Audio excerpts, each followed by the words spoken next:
Bonjour tout le monde. Je vais continuer Forest of Destiny. La liste Forest of Destiny est rendue à chapitre 5. Ça avance bien.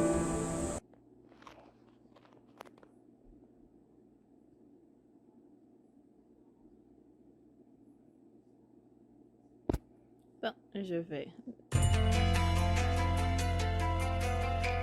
Je n'ai jamais vu une Jinta aussi en colère. Ses yeux s'envoient Ses yeux flamboient dans l'obscurité. Comment as-tu osé me suivre jusqu'ici? Je ne voulais pas être indiscret, j'étais juste. Tu vois, on ne peut pas faire confiance à ces humains. Ce n'est pas. Comment expliquer autrement? Il monte du doigt les corps décharnés et mon cœur souffre. Ce n'est qu'une question de temps avant qu'ils savent. C'est une question de temps avant que la famine ne prenne les autres. Pas étonnant que les tensions soient si fortes. Jinta grogne et me tire hors du regard de sa meute. Son allure est si soutenue que j'ai du mal à suivre. Jinta, je ne voulais pas m'imposer, franchement. Il me lâche prise et continue à marcher. Il ne va même pas me faire des reproches. Je crois qu'il doit vraiment être en colère. Je rattrape Jinta sur les rives d'un ruisseau peu profond. Les lucioles dansent dans le nuage de gloutets d'une chute d'eau toute proche. Jinta, il penche la tête en soupirant. Tu me lâches jamais rien, pas vrai? Sa voix est toujours amère, mais elle manque de tranchant à présent. J'insiste profondément. J'avoue que j'étais distraite par l'idée de préserver l'ensemble de ma famille. Mais je n'aurais jamais permis au prix de la tienne si j'avais su. Cela n'aurait fait aucune différence. Il faut des années pour réparer ce genre de dégâts que ton espèce a causé.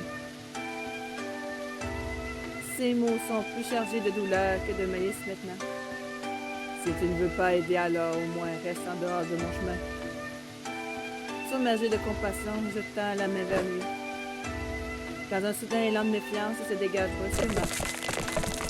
Jusqu'à ce moment-là, les pierres bougent sous ses pieds et trébuchent au bord de l'eau.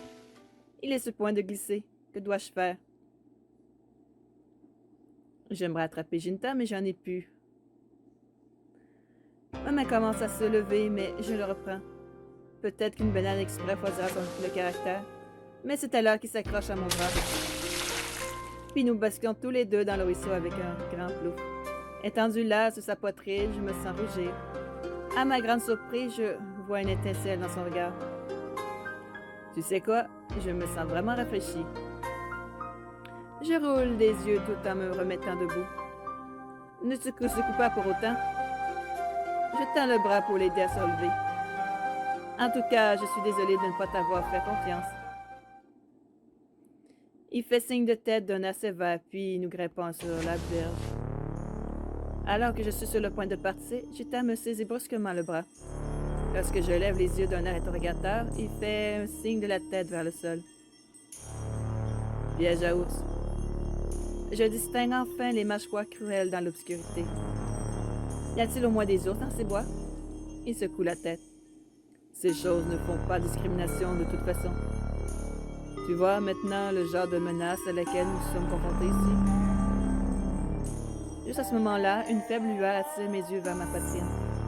Et en fixant la marque lumineuse, je commence à entendre de faibles chuchotements. Jinta avance comme si de rien n'était. Ce sont certainement des voix, mais je ne peux pas les distinguer des mots.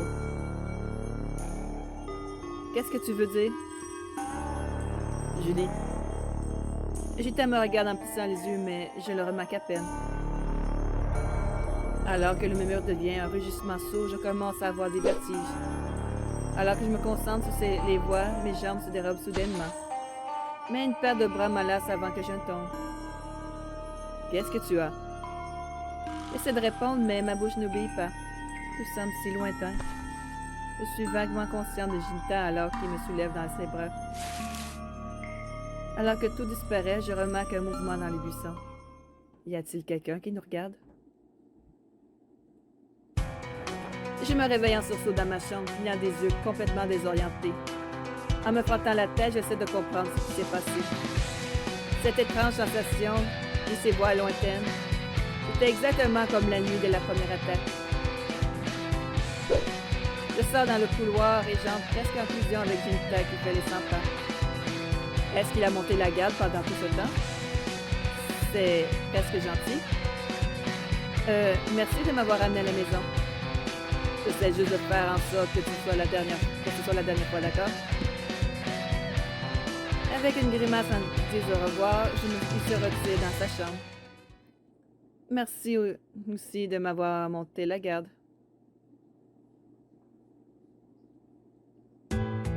Plus tard ce jour-là, nous nous retrouvons tous dans la salle de réunion. Bon, nous ne pouvons pas nous permettre d'attendre plus longtemps. Nous devons trouver comment sauver la forêt sacrée. Après ce que j'ai vu hier soir, je ne peux pas me permettre que cela continue. Ce n'est pas une question de principe. On perd des vies, là. Malheureusement, nous ne pouvons pas nous permettre d'abandonner tout simplement le projet. Si nous faisons cela, Shiro assignera juste une autre personne. Les autres réfléchissent puis Ray prend finalement la parole. On pourrait essayer le sabotage. Comment dois-je répondre?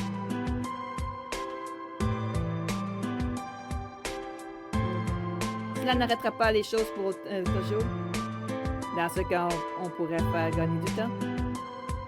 Mais dans ce cas-là, nous finirons par revenir au même point. Ce dont nous avons besoin, c'est une solution à long terme.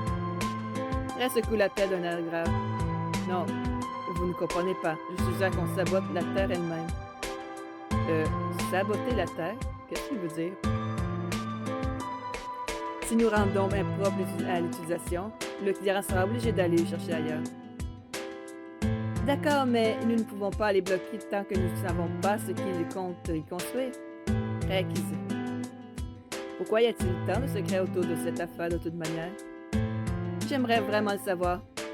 Si nous pouvons en apprendre davantage sur le client, je pense que cette approche a du potentiel. Et après, je veux dire, bien sûr, nous pourrions les obliger à abandonner le projet. Et le prochain? Tu t'attends à ce qu'ils partent en douce, la queue entre les jambes? D'ici là, j'espère que nous pourrons établir des relations plus harmonieuses. Les convaincre de la valeur intrinsèque de la forêt sacrée. Celle-là n'y arrivera jamais. Les humains sont des fouineurs par nature. Ils me jettent un regard et je croise les bras en signe de défense. Allez, ils ne sont pas si mauvaises que ça. Nous avons également vu que quoi qu'ils sont capables lorsqu'ils sont provoqués. Continuer ce cycle de violence ne fera que nous nuire à long terme. Un coup frappé par la porte oblige Shinta à renoncer à sa réplique. Entrez! La porte s'ouvre et Shiro entre en grands pas. Qu'est-il arrivé à ce rapport de suivi, Julie? Oh, il nous avait prévenu. Je prends une expression pour me maîtriser. Nous avons subi des développements inattendus, mais je compte bien faire le point sur le projet réalisé dans les prochains jours. Shiro reste silencieux et se plisse les yeux. Très bien, mais j'attends des résultats tangibles, rapidement. Bien sûr, monsieur. Attends, le timing est parfait. Oh, avant que vous partiez, que dois-je demander? Pouvez-vous nous dire autre chose sur le développement? Tous les détails dont vous avez besoin se trouvent dans la documentation que j'ai fournie. Oui, mais c'est tellement vague. Pourquoi saisir toute l'ampleur de la situation est souvent essentiel à la réussite de projet? Je veux en parler aux clients, mais ne vous en faites pas, Lucien. Il tenait à ce que les détails soient limités au strict minimum. Comment sont-ils parvenus à obtenir le permis de construire alors? En attendant, vous devez continuer. Avant que vous partez, monsieur, nous envisageons d'organiser un dîner de travail informel ce soir. Ah bon? Voulez-vous nous joindre à nous? D'accord, une sortie me ferait du bien. Je vous retrouve dans le lobby. Au moment où la porte se referme, nos yeux se braquent sur elle. Il nous fixe à son tour, puis il lève les mains. Je pensais qu'un petit divertissement pourrait déléguer la lampe de Shiro. J'ai fait une grimace de dégoût. Ne comptez pas sur moi. Quoi, et menacer une chance de pouvoir tisser des liens avec des humains? Dans ce cas, ne comptez absolument pas sur moi. Nous devons faire de notre effort. Nous devons faire un effort supplémentaire pour se fondre dans la masse unitaire. Il a raison, nous devons tous sauvegarder les apparences.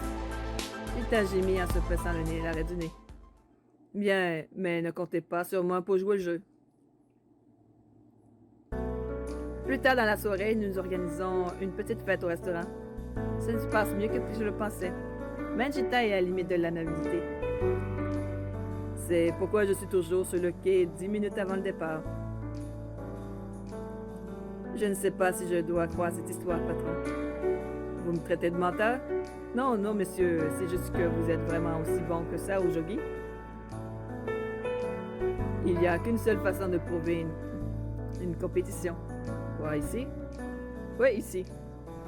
Mais nous n'avons pas de plateau. Vous ne savez pas improviser? Mais de quoi ils peuvent-ils bien parler? Il y a certainement beaucoup plus de bonne humeur autour de la table. Une équation parfaite pour que Shiro laisse échapper les détails. Vous devez avoir de bonnes anecdotes, hein? J'adorerais entendre quelques-unes. Et moi, quel genre d'anecdote? Comment ça se fait de travailler avec Ray? Comme d'habitude, il y a à chaque fois un dîner au travail. Je suppose que je ne peux pas lui en vouloir. Je jette un coup d'œil à Ray qui est assez tranquillement en train de se roter son verre. Il est déjà assez bonne humeur lorsqu'on a démarré, mais je me demande ce qu'il pense à présent. Je présente mes excuses et je pars me glisser à côté de lui. C'est une excellente idée. Nous allons peut-être tirer quelque chose de Shiro après tout. Oui, tout semble bien se passer. Encore un de tes nombreux triomphes, hein? Il se jette un regard incertain. Tu ne t'amuses pas? Je vais te demander la même chose. Tu es chef de projet cette fois-ci, tu te souviens? Je ne veux pas te voler la vedette. Eh bien, dans ce cas, je te redonne de t'amuser. Il fait un léger signe de tête et il plisse les lèvres. Un jour, je vais réussir à obtenir un véritable sourire. Il lève son verre vers moi. À notre avenir commun. Mon cœur bat la chamade et je retourne le geste. Que veux-tu dire par notre avenir? Nous prenons tous les deux une gorgée puis continue. Tu n'as pas besoin de tenir compagnie, Julie. Hein? Une belle femme comme toi devrait être le centre d'attention. Pas coincée par un vieux sac comme moi. Est-ce qu'il vient de dire que j'étais belle? Jusqu'à ce moment-là, quelqu'un me pousse sur le côté. Oh, pourquoi tu t'embêterais, Julie? Ouais, c'est déjà suffisamment pénible qu'il doit surveiller ce que tu fais. Je ne peux que m'assurer que mon verre ne sera pas renversé alors qu'elle passe en trompe. Miyu se plante juste à côté de Ray et le regarde à travers les sourcils. Honnêtement, Ray, comment tu supportes ça? Ne t'inquiète pas, nous avons vite remonté le moral. Son visage reste insondable alors que je commence à m'éloigner. Si vous voulez bien m'excuser. À l'extérieur du restaurant, j'ai pris ma tête contre un mur. Honnêtement, à quoi penses-tu, Julie? Elles ont raison, Ray ne veut pas que je le dérange. Il voulait juste me faire plaisir, même quand il a dit que j'étais belle. J'entends des bruits de pas, j'ouvre les yeux et je vois deux silhouettes qui s'approchent. Qu'est-ce qui ne va pas, ma belle? On va t'abandonner? Une fille comme toi ne devrait pas être seule ici. Écoutez, je ne suis pas d'humeur. Ah ouais? Eh bien, nous aussi. Alors, si on discutait un peu?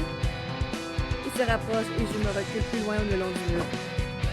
Puis alors que je me tourne pour partir, l'autre homme s'accroche à mon bras. Lâche-moi! Tu n'es pas très gentil, pas vrai? Je vous suggère de reculer, immédiatement. Mon cœur bat d'un son de la voix maîtrisée de Ray. Il s'avance à grands pas et glisse un bras autour de ma taille. Puis se retire près de lui, jusqu'à ce que je sente sa chaleur. Je ne pourrais pas me sentir plus en sécurité ici dans ses bras. Qu'est-ce que tu as pu te faire, mec? C'est ta copine ou quoi? Un froment aussi indigné s'installe sur le front de Ray. Que dois-je faire? Non, ce n'est pas ça. Cette admission tombe presque comme un secret. Est-ce la déception que je perçois dans les yeux de Ray? Non, je dois me faire des idées. Et alors? J'examine Ray en canard. T'es un peu chevalier alors? Prêt à voler à son secours? Pense ce que tu veux. Allez, oublie ces deux-là. Nous pas dans notre temps ici. Allons trouver des proies plus faciles. L'oreillerie résonne sur les murs alors que je me bats en retraite, mais Ray reste résolument à mes côtés. Je te remercie de m'avoir aidé. Tu penses que quelqu'un à l'intérieur a entendu? Cela pourrait causer des problèmes si les gens pensent que nous sommes enfin, tu sais. Là, c'est tout simplement la tête. La sécurité est ma seule préoccupation. Je pense à tête gênée. Bon, espérons que j'aurai bientôt une meilleure maîtrise de mes pouvoirs. Comme ça, tu n'auras plus à t'inquiéter d'eux. Jusqu'à ce moment-là, un grognement fort au loin me coupe la parole. Que diable se passe-t-il? Quelques moments plus tard, nous entendons des voix aiguës provenant de l'intérieur. Ray et moi échangeons un regard avant d'entrer. Dedans, quelqu'un a mis une télévision en route pour voir les nouvelles locales. Nous présentons des images en direct du centre-ville. La scène énorme explosion. Non, la scène d'une énorme explosion à quelques minutes. Il y a des cris étouffés lorsque les gens reconnaissent l'endroit. Ce n'est pas le bâtiment de l'entreprise, mais c'est très proche. Les sirènes hurlent alors que les secouristes se précipitent sur les lieux. Les feux brûlent et je repère des personnes allongées sur le sol. Je sens mes muscles... on recommence. Je sens des nœuds dans mon estomac à mesure que le reportage se poursuit. C'est bien pire que les autres attaques. Ray est-il passé au sabotage à la guerre totale? Nous devons aller là-bas. Et... Shiro, non. Non. Shiro se lève. Bien que ses jambes tremblent, son regard est ferme. Rentrez tous chez vous. Je vais m'en occuper moi-même. Nous échangeons des regards. C'est un ordre. Ray finit par céder. Alors que nous commençons à sortir, Chita et Midori nous rejoignent à la porte. Demain, nous mènerons notre propre enquête. Vous êtes sûr que nous ne devrions pas y aller maintenant? Nous ne pouvons pas nous permettre une confrontation avec Shiro. Et de plus, nous devons assurer ta sécurité. Les yeux de Shinta sont fixés sur moi. Tu n'es pas en état de te défendre ce soir. Dit le type qui a inventé des règles du Usogi il y a quelques instants. Mais je suppose que cela ne fait qu'ajouter du poids à son argument. D'accord, demain alors. Qui sait, peut-être que cela se verra être sans rapport. Marie, son ton optimiste, il claque que Midori n'a pas beaucoup d'espoir. Il ne fait guère de doute que c'est Ren qui est derrière tout ça. La seule question est, jusqu'où ira-t-il?